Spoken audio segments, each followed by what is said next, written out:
Rachmani, attenzione, Mario Rui da Rachmani che proverà a spizzarla, ci riesce, la palla destra di Giannino Di Lorenzo, tap-in del capitano Di Lorenzo. Mario Rui vede dentro Victor Osimhen che prende questa palla là da Lindstrom, 7-2, Jesper Lindstrom, primo gol stagionale per il danese. Hanno dentro da Traoré che si ferma a dribbling di Traoré che arriva al tiro, Traoré! Pasquale Traoré, incredibile, giocata pazzesca. Mario Rui verso Rachmani che la mette dentro, Kvaratskhelia, la palla resta lì, Rachmani!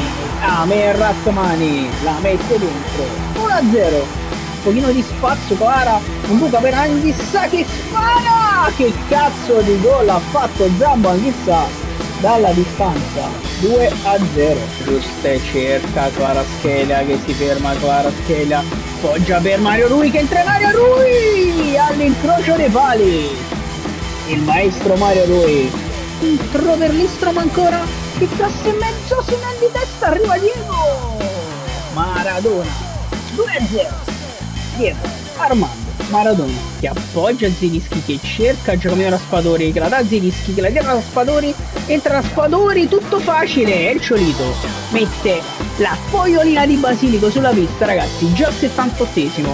Attenzione Traoré dentro per il Ciolito, ancora palla per Ngong,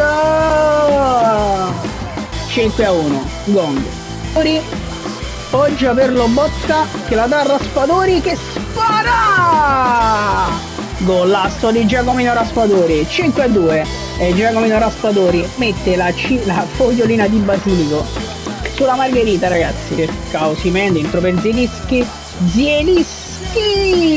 all'incrocio, ci riprendiamo un secondo con Pietro Zielinski, 4 gol stagionale, va da Mario Rui che prova ad alzarlo, Osimhen di testa, arriva Politano, Matteo Politano, meritatissimo vantaggio, 1-0, ragazzi. Calcio storico per una gran palla, cerca Kvaratskhelia che tira in giro e in bocca Kvaratskhelia per la tripletta.